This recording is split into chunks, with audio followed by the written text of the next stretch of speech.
siendo renacidos por la palabra de Dios que vive y permanece para siempre. Así, confiados en esta promesa, nos encontramos todos los días buscando ser reavivados por la palabra del Señor. Hoy nos detenemos en Hechos capítulo 7 y lo hacemos con un espíritu de oración. Querido Dios, te pedimos que al meditar en este libro, en este capítulo de la Biblia, tú puedas hablar a nuestro corazón una vez más. Lo hacemos, lo agradecemos en el nombre de Jesús. Amén.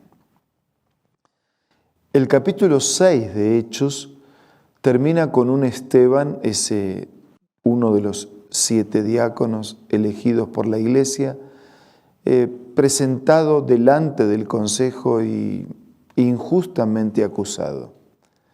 El capítulo anterior terminaba diciendo que su rostro parecía el de un ángel por la paz que transmitía. Y ahora entonces se le había concedido la oportunidad de defenderse. Y así fue su propia defensa. La pregunta fue, ¿son ciertas estas acusaciones?, le preguntó el sumo sacerdote. Él contestó, hermanos y padres, escúchenme. El Dios de la gloria se apareció a nuestro padre Abraham cuando éste aún vivía en Mesopotamia antes de radicarse en Harán. Le dijo, deja tu tierra y a tus parientes y ve a la tierra que yo te mostraré. Entonces salió de la tierra de los caldeos y se estableció en Harán. Desde allí, después de la muerte de su padre, Dios lo trasladó a esta tierra donde ustedes viven ahora. No le dio herencia alguna en ella, ni siquiera dónde plantar el pie, pero le prometió dársela en posesión a él y a su descendencia. Y aunque Abraham no tenía ni un solo hijo todavía, Dios le dijo así, tus descendientes vivirán como extranjeros en tierra extraña, donde serán esclavizados y maltratados durante 400 años. Pero sea cual sea la nación que los esclavice, yo la castigaré, y luego tus descendientes saldrán de esta tierra y me adorarán en este lugar. Hizo con Abraham el pacto que tenía por señal la circuncisión. Así cuando Abraham tuvo a su hijo Isaac, lo circuncidó a los 8 días de nacido, e Isaac a Jacob y Jacob a los 12 patriarcas. Hasta allí él resumió el llamado a Abraham. Versículo 9, él continúa con la historia y dice, por envidia los patriarcas vendieron a José, ya no habla de Abraham sino de José, como esclavo, quien fue llevado a Egipto, pero Dios estaba con él y lo libró de todas sus desgracias. Les dio sabiduría para ganarse el favor de Faraón, rey de Egipto, que lo nombró gobernador del país y del palacio real. Y entonces él cuenta del hambre que hubo y cuenta de cómo Dios utilizó a José para dar alimento a su familia, para cuidar de los suyos y para testificar del poder de Dios en medio de aquel imperio.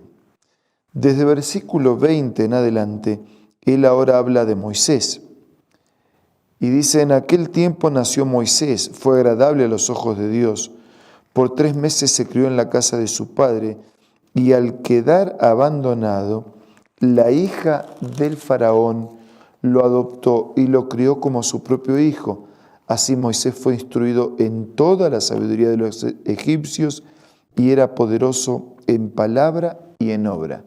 Y entonces hace un resumen de la vida de Moisés para decir que cuando cumplió 40 años tuvo el deseo de allegarse a sus hermanos israelitas, como la historia de Moisés y de su contacto con el pueblo, cómo tuvo que pasar un tiempo de preparación y cómo Moisés fue preparado y enviado para liberar a su pueblo.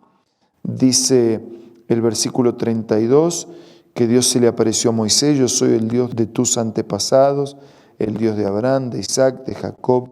Moisés se puso a temblar de miedo, no se atrevía a mirar. Le dijo el Señor: quítate las sandalias porque estás pisando tierra santa. 34. He visto la opresión que sufre mi pueblo en Egipto, lo he escuchado quejarse, así que he descendido para librarlos. Ahora ven y te enviaré de vuelta a Egipto. Dios utiliza a Moisés, lo envía para liberar a su pueblo. Y ese Moisés fue rechazado. Ese Moisés que sacó de Egipto haciendo prodigios y señales milagrosas, dice versículo 36, tanto en la tierra de Egipto como en el Mar Rojo y en el desierto durante 40 años. Este Moisés le dijo a los israelitas: Dios hará surgir para ustedes de entre sus propios hermanos un profeta como yo. Este Moisés, versículo 39, que dice: nuestros antepasados no quisieron obedecerlo a él, sino que lo rechazaron. Lo que realmente deseaban era volver a Egipto. Dice Esteban que lo rechazaban a Moisés porque en realidad estaban rechazando la intervención de Dios y porque estaban extrañando Egipto, de donde querían ser librados, pero al final querían regresar. Y así continúa Esteban haciendo un resumen de la vida del ministerio de Moisés y de cómo el pueblo lo necesitaba, pero al mismo tiempo de cómo el pueblo lo fue rechazando. Versículo 44. Nuestros antepasados tenían en el desierto el tabernáculo del testimonio hecho como Dios le había ordenado a Moisés según el modelo que éste había visto. Y después de haber recibido el tabernáculo lo trajeron consigo bajo el mando de Josué, cuando conquistaron la tierra de las naciones que Dios expulsó de la presencia de ellos, y allí permaneció hasta el tiempo de David. Y él continúa haciendo la historia. Versículo 48. Sin embargo, el Altísimo no habita en casas construidas por manos humanas. Como dice el profeta: el cielo es mi trono y la tierra el estrado de mis pies. ¿Qué clase de casa me construirán? ¿O qué lugar de descanso? ¿No es mi mano la que ha hecho todas estas cosas? Pero ellos siempre resistían. Versículo 51. Tercos, duros de corazón, torpes de oídos, ustedes son iguales que esos antepasados. Siempre resisten al Espíritu Santo. ¿A cuál de los profetas no persiguieron sus antepasados? Ellos mataron a los que de antemano anunciaron la venida del justo, y ahora a éste lo han traicionado y asesinado. Ustedes que recibieron la ley promulgada por medio de ángeles y no la han obedecido. Ustedes que tuvieron las mejores condiciones, bendecidos por Dios y orientados. Ustedes que necesitaban los profetas, los terminaban rechazando y matando porque no querían su mensaje. Y después no solamente maltrataron a los que anunciaban al justo, sino también maltrataron al justo también. Al oír esto, dice el versículo 54, rechinando los dientes, montaron en cólera contra él. Pero Esteban, lleno del Espíritu Santo, fijó la mirada en el cielo y vio la gloria de Dios y a Jesús de pie a la derecha de Dios. Veo el cielo abierto, exclamó, y el Hijo del Hombre de pie a la derecha de Dios. Entonces ellos, gritando a voz alta, se taparon los oídos y todos a una se abalanzaron sobre él. Lo sacaron a empellones fuera de la ciudad y comenzaron a apedrearlo. Los acusadores le encargaron sus mantos a un joven llamado Saulo. Y mientras lo apedreaban, Esteban oraba: Señor Jesús, recibe mi espíritu. Cayó de rodillas y gritó: Señor, no le tomes en cuenta este pecado. Y cuando hubo dicho esto, murió. Un par de detalles resumiendo la vida de Esteban. Un hombre lleno del Espíritu, un hombre comprometido con el servicio a Dios, un hombre que en su rostro se podía ver un ángel porque transmitía la paz y la presencia del Señor. Un hombre comprometido con la historia de Dios a través de todos los tiempos, con la misión que Dios le había dado a la iglesia y a los profetas. Un hombre respetuoso del mensaje del Señor, un hombre que no claudica, un hombre que dice lo que tiene que decir, arriesgando aún su vida y pagando con su vida el precio de mantenerse de parte de la verdad y del Señor. Y en la hora de la crisis, cuando él contemplaba hacia lo alto, podía ver a Dios, no solo en lo alto, sino también a su lado. En la hora de la crisis, tuvo la serenidad para entregar su espíritu y tuvo también la grandeza de pedir que no le tomen en cuenta el pecado de aquellos que lo apedreaban. ¿Cuántas cosas podemos aprender de la vida de Esteban? Y qué diferente sería nuestra iglesia, nuestro barrio, si tuviera más personas como Esteban. Ahora vamos a orar.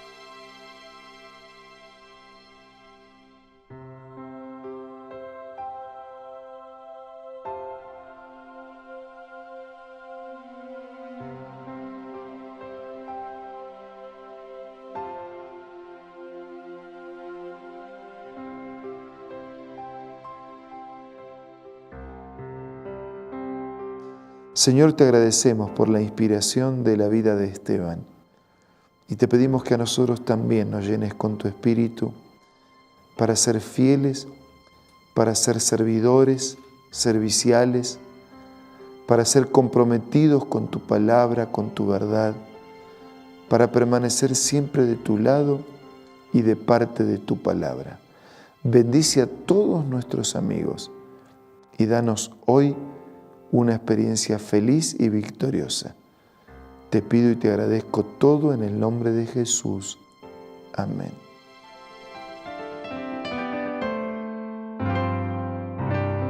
La Biblia, la palabra de Dios, es una carta donde nuestro Creador expresa su amor hacia la humanidad.